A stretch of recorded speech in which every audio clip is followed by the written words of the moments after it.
Okay, welcome everyone. Nice to see you all. More people than last time, so that's pretty good. No need. Okay, let's start.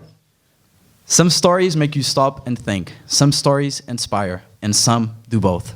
Born in Cuba, Miguel grew up in one of the country's worst economic crises, where meals sometimes consisted of just sugar water.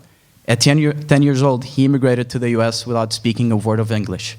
7 years later, not only had he learned English, but he had mastered it at all levels, graduating as the #1 student in his high school with a perfect 4.0 GPA, becoming the first ever student from his school to be accepted into Harvard. His words were so powerful that President George W. Bush quoted him in a speech about the Cuban struggle for freedom. He was later invited to the Oprah Winfrey Show, graduated Harvard with honors, and became the youngest executive in his company's history.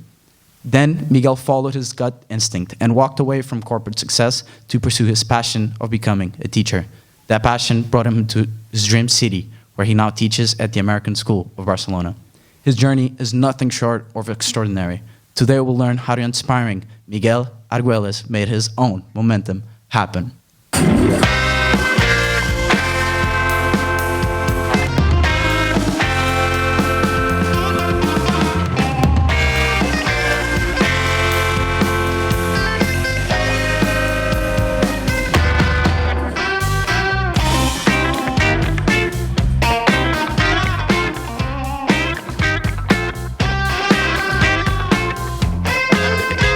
Today, I think our conversation is going to revolve a lot around the word void, word concept, and it's so important because I feel like it's standing in the way of people's search for meaning in life. So how would you define the word?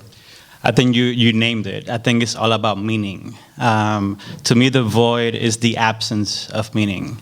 It's difficult to define the word because to me it's an experience, but it's one that is very ineffable. It's one that is very difficult to define, but it's one that we all know very intimately when it arrives. We go through life experiencing loss after loss, traumatic experiences, all this stuff that defines us. But where does all that grief go? Where does it go? Where is it housed, right? Into your subconscious, in a deep part of yourself that is very difficult to access. That part, full of meaninglessness, that abyss that we run away from, to me, that's the void, right? There's so many aspects of ourselves that live in the shadows. To me, that's the void. And we spend our lives, and so many people define their lives in trying to escape from that, to not even come face to face with it, to not even come close to that. So to me, that's the void. Yeah, perfect. That is super fascinating. So we're going to go back to it, and I think mostly our conversation is going to be about that. So you were born in Cuba 30-odd years after the Castro dictatorship, but when you were 7 years old in 1992, your country was going through one of its worst economic crises in history. The Soviet Union had just collapsed, and without its aid, Cuba's economy shrank by 35%. In the span of a few years, that period later became known as the Período Especial. How would you describe growing up in that environment? I think to answer that question, you have to understand kind of my perspective as a human being. I'm an introvert. I'm a dreamer. I've always seen the world through the lens of emotions, right? So that was the kind of child that I was. I wasn't playing in the streets. I was talking to the adults, right? I was reading National Geographic. I was watching movies. I don't know if you ever watched the movie, The Never-Ending Story. I was basking with that book, imagining a world that I couldn't live in, right? So I'm always been somebody very drawn to fantasy. I'm always been somebody very drawn to the world outside the horizon, on the other side of the horizon, whatever that horizon is. Yeah. So I grew up in a world, in an island where we weren't allowed to travel outside of Cuba, right? And a world riddled with poverty, a world in which at that moment there was no internet. Right, I lived on a steady diet of Hollywood movies, right? Imagine a world where you've never eaten a grape or an apple, but you see movies in New York where people are eating grapes and apples. You know what my favorite scene in a movie was? What? You know, in that scene in every Hollywood movie when they open the fridge and it's full of food, yeah. Right? That's, to me, I dreamed about that, right? A child. That's what I was dreaming about when I was a child, right? Because I didn't have access to those basic things. You know what I collected when I was little? What? Candy wrappers. Candy wrappers of candies that I didn't even eat myself. In my neighborhood, there was a black market economy of candy wrappers. We put them in notebooks with paper clips, right? Like tourists would roam the streets, and then we would get the candy wrappers from the candies that they ate, right? The more it smelled like, if it was American, it was worth more. The more it still smelled like the candy, it was worth more.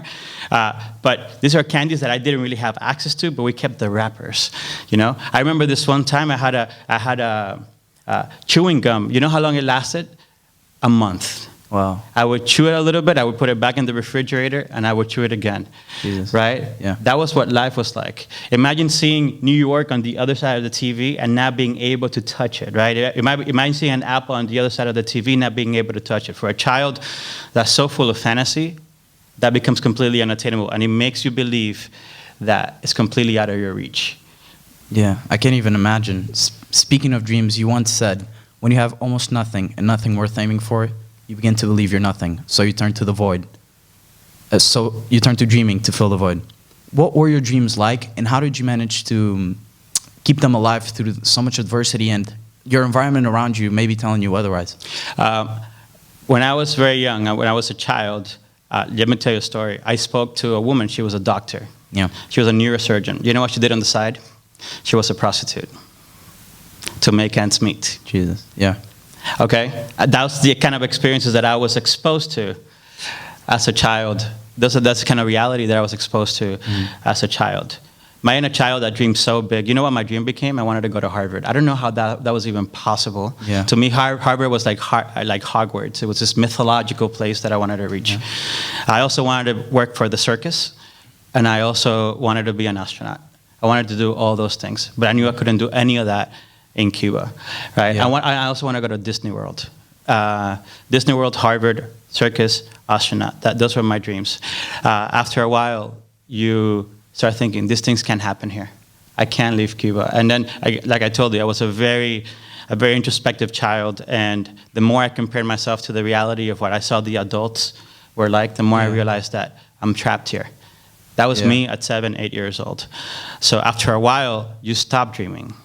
That's the point. After a while, you forget how to dream. And I was very lucky that certain things happened in my life that reignited those dreams. But I lost my will to dream, or I lost my faith in dreams, I would say. Yeah. Very early in life, until I regained it. Yeah, that's hard, because the people that you see around you, maybe the people that you look up to, your parents, that woman that you talk about, and you're 8 years old and you're thinking about that's what my life's going to be potentially, because how do you maintain hope when yeah, exactly. There is, Maslow's hierarchy of needs, where you have at the bottom rung of the Maslow's hierarchy of needs is physiological and shelter needs. Yeah. That's Cuba for you. You spend your entire day trying to put food on the table. Yeah. You know? There's no space for nothing else. Yeah, I went back to Cuba recently. I was reading a self-help book. People were like, what is that? Jesus. Self-help? What is that? Right? Because there it's all about food. So you're not thinking about self-actualization. You're not thinking about meaning. What is a man's search for meaning? Yeah. What is that? When you don't have food. People don't think about meaning in Cuba. People think about, okay, how do I make it through the day? Right? So as a child, I was very keenly aware of those things. And at the same time, at a gut level, I desired so much more than what I had and what I was capable of achieving there. Yeah. Right? So little by little, those experiences begin to tell you that hope becomes kind of like a dictatorship for you, right? Yeah. A dictatorship of hope, if you will. Because if you're somebody who hopes a lot, but you're like, oh, there's no way that I can make these hopes come true, that hope begins to choke you. Does that make sense? Yeah. Because there's no way. Like, I could dream of going to Harvard, but I live in Cuba. I can't even go to Paris if I want to, let alone Harvard. How is that even going to happen? Yeah. Right? So after a while, as a 7, 8-year-old, I became increasingly aware that that wasn't going to become a possibility. So after a while, you stop dreaming, and you become sort of taken over by this hopelessness. Yeah. That hopelessness is another way to define the void, I would say. Yeah. So, but when you were 10 years old, you found that your grandfather lived in the U.S., right? Yeah. And he managed to get visas for you and your family. Yeah. And you moved when you were 10. So, in the U.S., there's this culture where I think that parents teach their children that they can do anything they want. And I think even in high school, that's something that it's very well transmitted.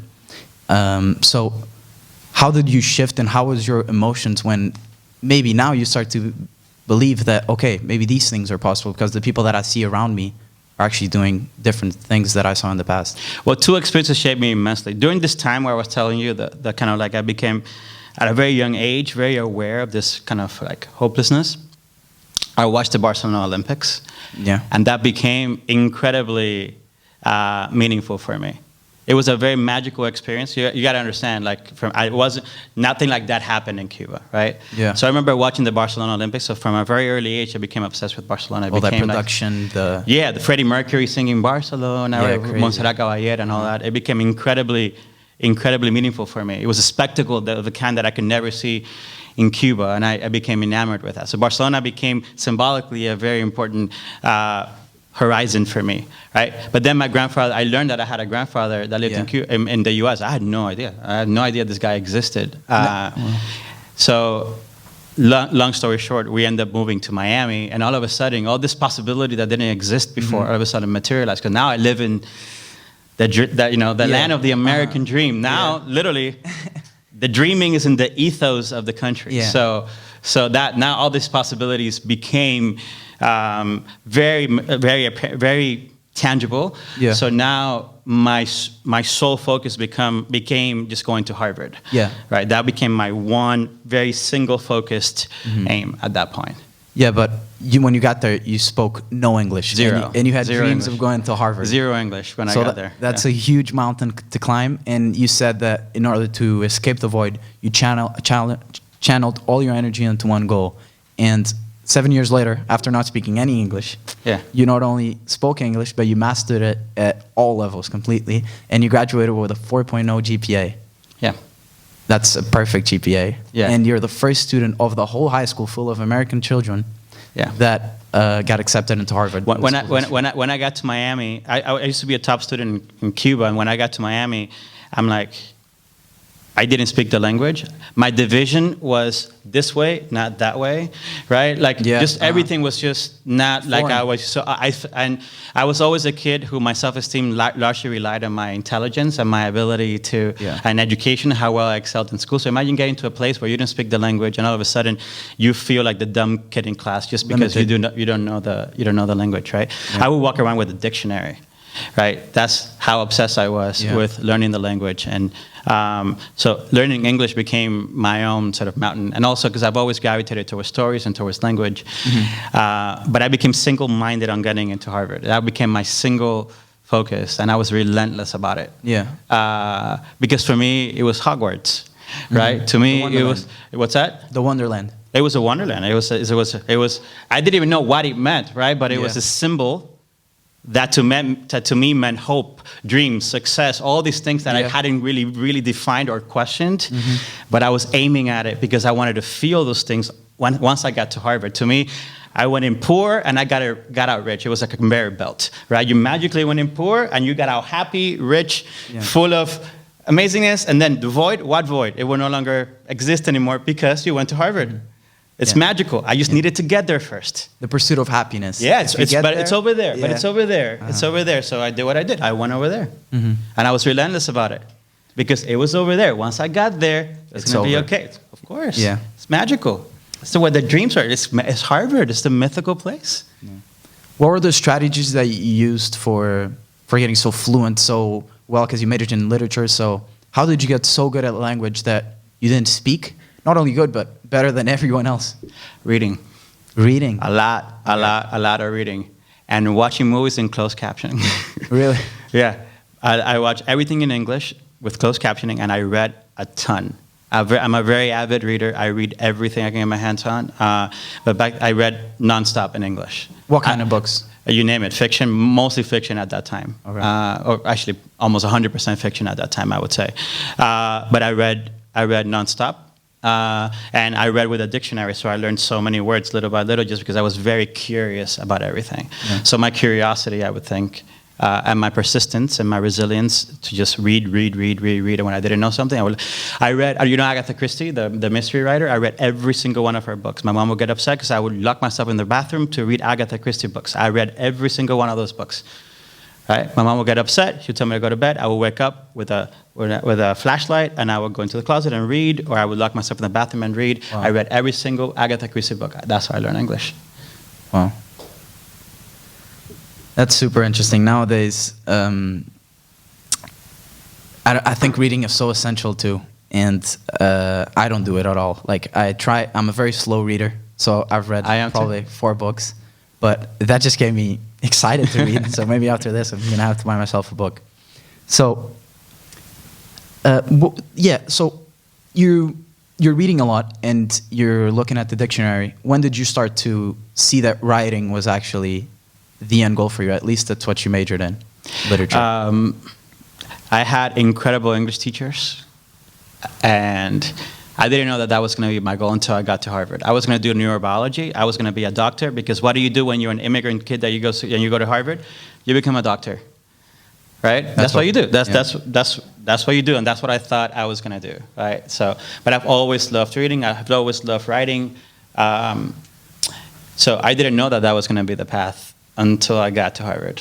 I was going to be a doctor. I was going to study neurobiology, and I was going to follow medicine. But then once I got there, and I took my first chemistry class, I'm like, this sucks. Like, this is not me. And I felt claustrophobic, and I've always trusted that claustrophobia, the feeling of claustrophobia. So after a while, I'm like, this is not me. And one day it's a long story, but one day I was literally in the Harvard dining hall, which is like Hogwarts, literally looks like the Hogwarts dining room. Yeah. And I literally got a tray. They had this plastic green trays, and edged on it said "Poi tray," right? It was like a joke, but then it literally felt like English got, like, poetry got delivered to me on a tray. After that, I switched my major immediately, and just because of that one moment, and I started pursuing English literature, and that's what I did. That's fascinating. I want to take it back, and I wanted to read something that someone very important said about you one day. Sure.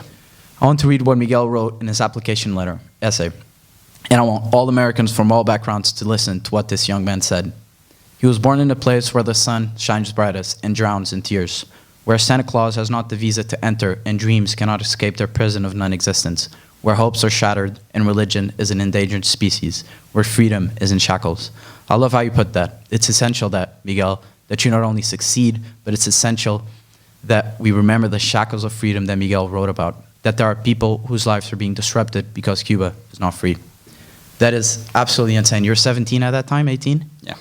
That is insane. And I want to take a moment to congratulate you for that, because I think the president used your words because they symbolized what the difficult, the sometimes hard to talk about, but reality of your upbringing, and what millions of Cubans that you had around you and had to go through, and who were shackled from the possibility of freedom. So congratulations for that.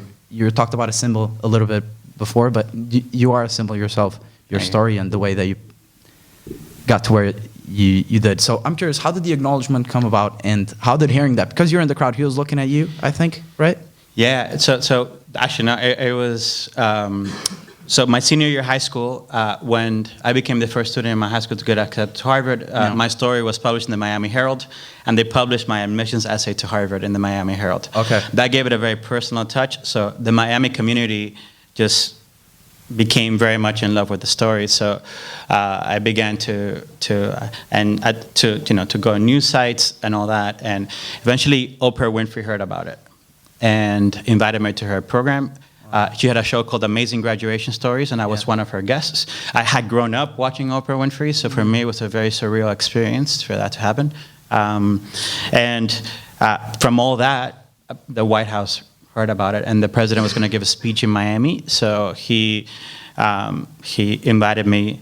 He asked for permission the White House to use words from my admissions essay to Harvard. Wow. And then that he wanted to meet me. So I went backstage, and I was next to all these famous people, all these famous singers and all that. It was me at 17 years old, shaking the president's hand. So it was really, really, really cool. A lot of dreams being fulfilled at a young age, right? Yeah. Wow. Yeah, very much so. A lot of responsibility. Yeah. Were you kind of famous, like in Miami, just for a little bit? Briefly, yeah. How did that make you feel? No. It made me feel amazing, obviously, because thanks to that, I was able to finance Harvard and so on and so on and so forth. But it's also a lot of responsibility, because then it commits you to a narrative. It commits you to a story, to have to follow, commits you to a set of expectations and to fulfill them in a very particular way. Pressure. A lot of pressure, even if it's not explicit, you internalize a lot of that pressure. Because with that comes the expectation, you're going to become a doctor.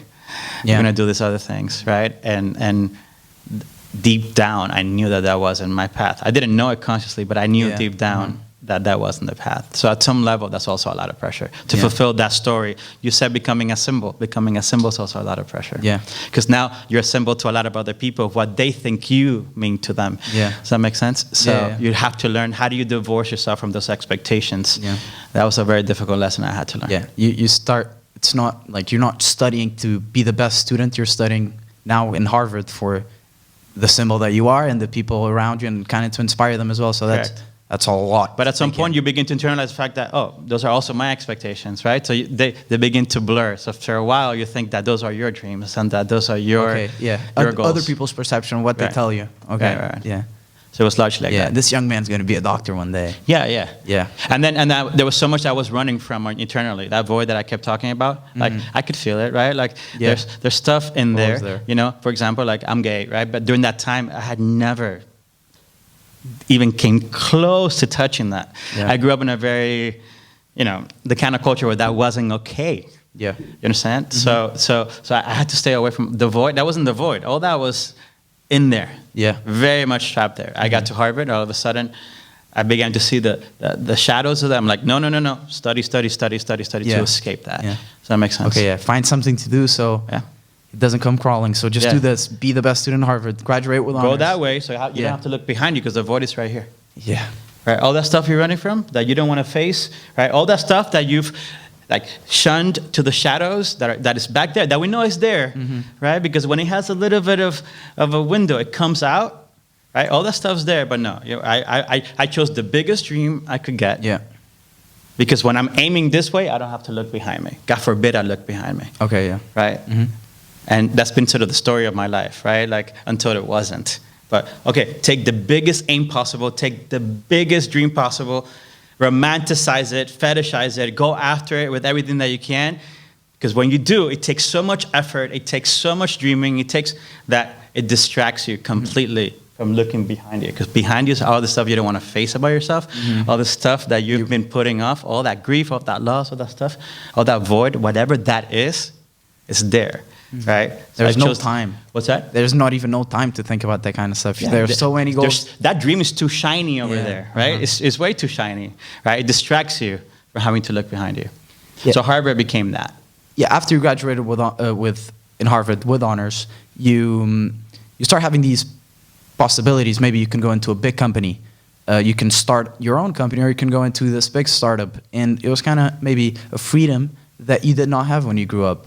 And what is your inner self telling you to do now? What's the next goal that you want to fulfill? My inner self was telling me, you're burnt out.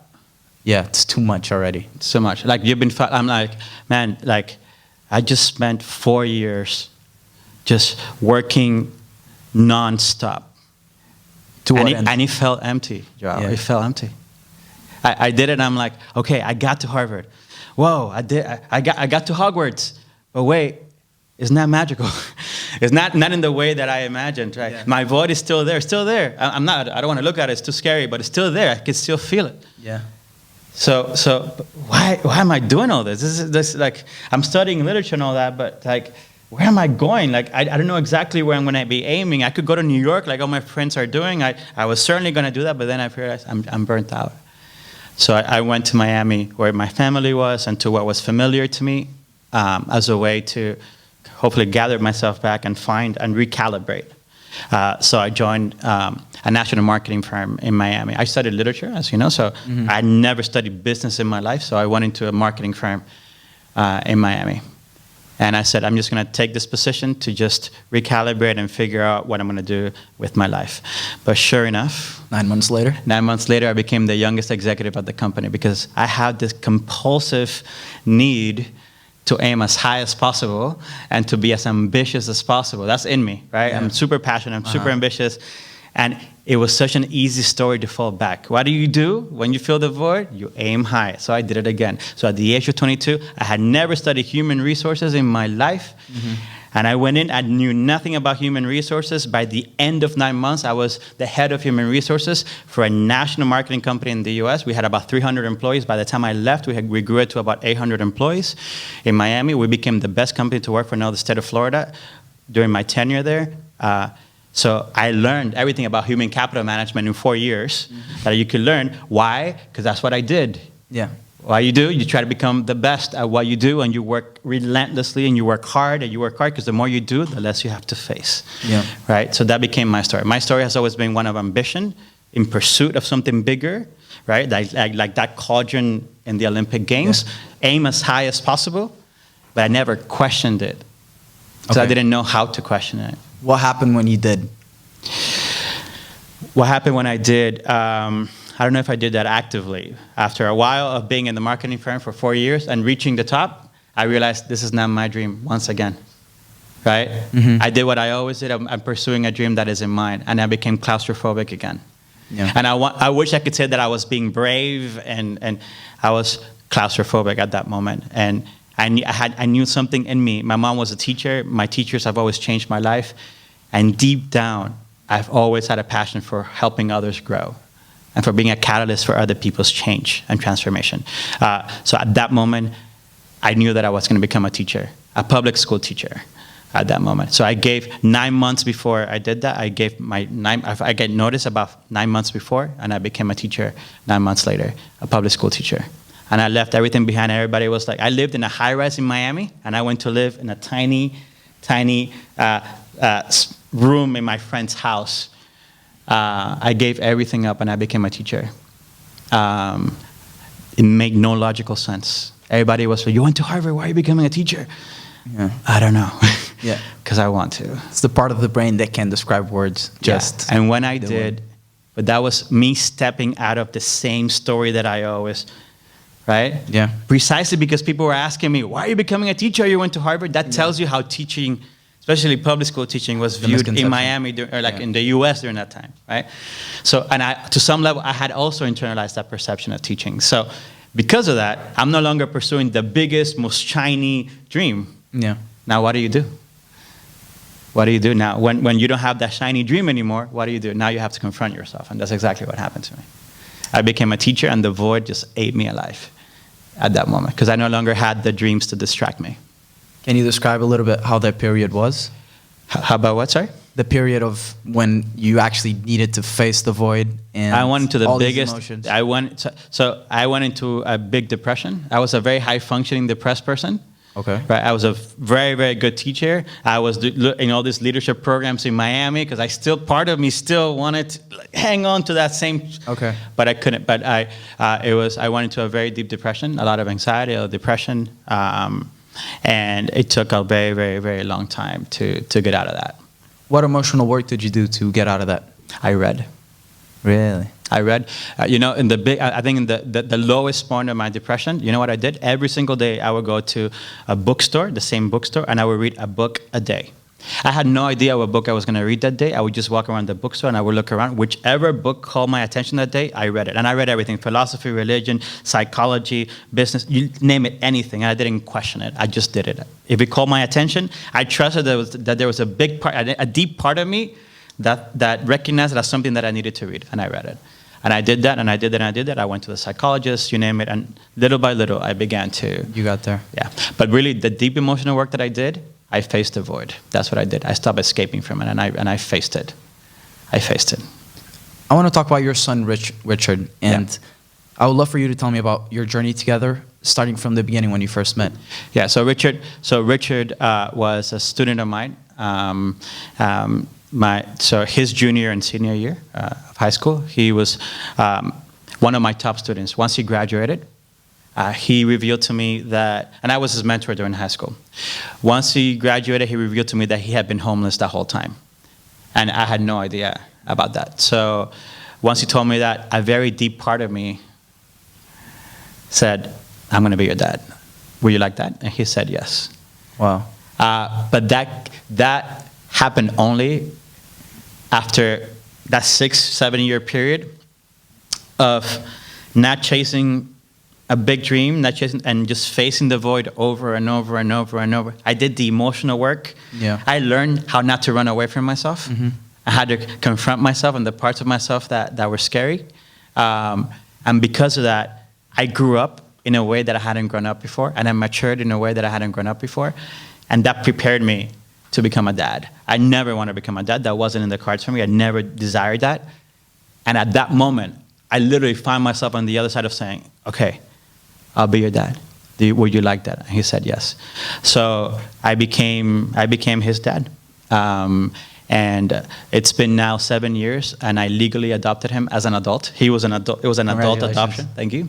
It was an adult adoption. So my son Richard, he works for Google now, and I'm incredibly proud of him. He went from being homeless, right, to he moved in with me once throughout his college experience.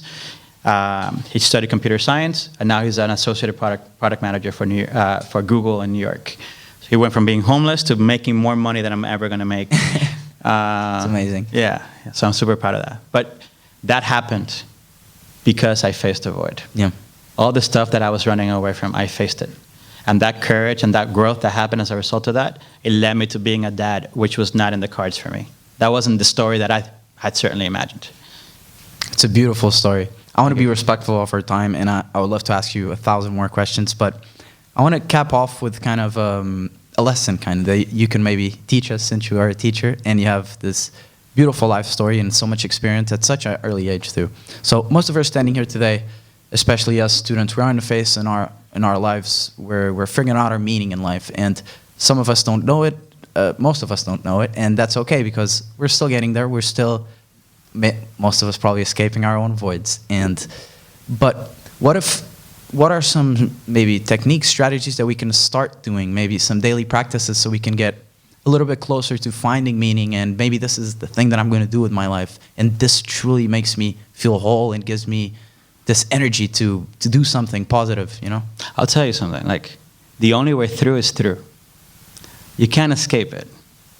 Like, you can continue following that shiny dream and that shiny dream, but the only, you can't escape the void. It's there. There's stuff that we're hiding from, and it's our responsibility to know what that is and to confront it and to not escape it. Because that stuff is there, and it's not gonna go away.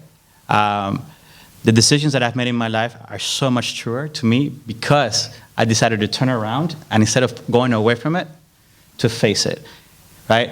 And that has completely shifted where I aim and the things that I follow. But you can't run away from those emotions. You have to hold them. You have to go through them. You can't go around them. You can't intellectualize them. You have to feel them, right?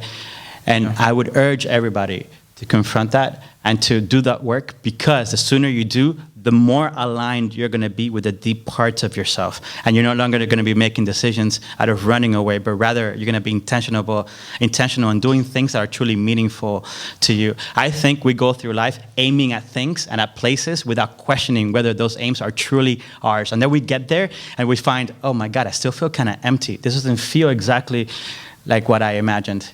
And then we do it again. Because why? Because we feel empty at that moment. So what do? No, we do it again. Yeah. And we do it again. At what point do we get out of that rat race? I'm not arguing against passion. In fact, I'm incredibly passionate. But my passions have shifted. What I aim at has shifted. Yeah. But confront the void, man. You have to. The only way through is through. At some point, you got to pay the piper. At some point, you're going to have to do that. So is it going to control you? Or are you going to take the reins and be more intentional in confronting it? So I would say, turn around. Stop hiding. Turn around and see what's behind you, because it's there. Yeah. You know? So the more intentional you are about doing that kind of work, the more meaningful your life becomes. Guess what? Part of your soul is back there, man. Right? You're not just the shiny things here. You're also part of the things that went into the shadows because they were too scared to show up. Right? So how about you turn around and figure out what's behind there? Because it's important. Because it's still there. Yeah. Right? So the quicker you figure that out and you begin to integrate it in your life, the more honest your aim is going to be, the more meaningful it's going to be. I'm the guy that teaches, and I'm incredibly, to me, is the most meaningful thing I could do. I'm a dad now.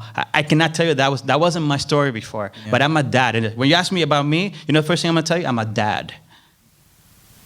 whoa, do you think Harvard kid thought about that? No, I'm a dad. But to me, that has so much meaning. Why? Because I turned around. I had the courage to turn around and stay there. Yeah. Right? Not run away. Not run away. Right? If I could urge you to do that, man, that your life will be changed. And it's tough. Right? It's not intellectualized. It's looking at it and staying there, facing it. And it's going to change your life in ways that maybe you're ready to handle or not, but there's no other way around it.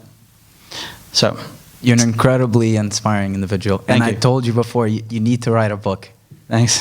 You're a beautiful writer and super inspirational. So thank you for your time, and thank you for being You're welcome. here with You're us welcome. today. Thank you. Thank you for having me.